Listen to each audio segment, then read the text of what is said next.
And then he told them, go into all the world and preach the good news to everyone. The season for planting has arrived. Cal is the head pastor of the church and the founder with his wife, Abby. He is a man from a troubled past, so he was a drug addict. Coach. You had a breakdown.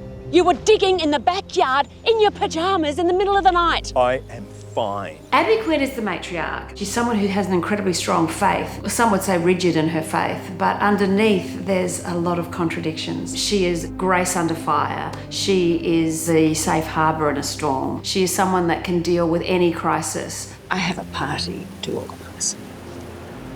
Cal is one of the most charismatic humans that Abby has ever met, and he has that X factor that everyone talks about. People are naturally drawn to him. He has the ability to make anyone that he meets feel like they are the only person in the room. He found his way to Christianity through Abby. He was brought back from the brink when he found me and then found God. In that order.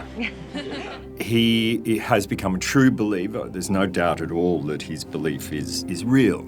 But he has great difficulty clinging on to it and to being a good servant of Christ. Leaders in these kind of churches, they have to be these charismatic but ruthless, kind of determined people that can control thousands of people and make them all feel like they're getting closer to God. And Richard and Rebecca were the perfect pair to lead in that regard.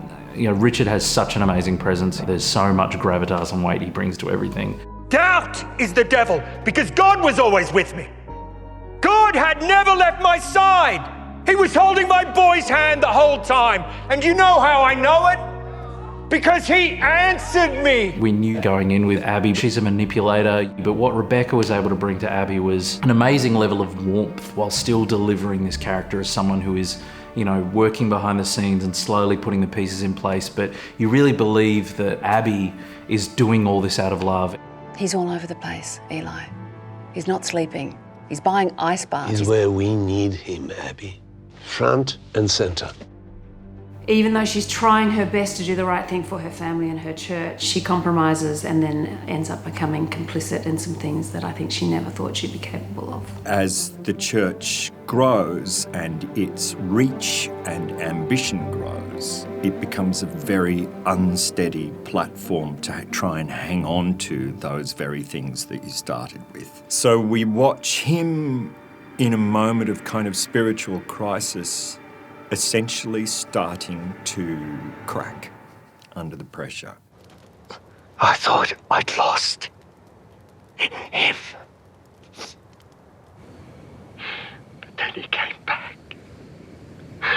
He spoke to me. He came back to me.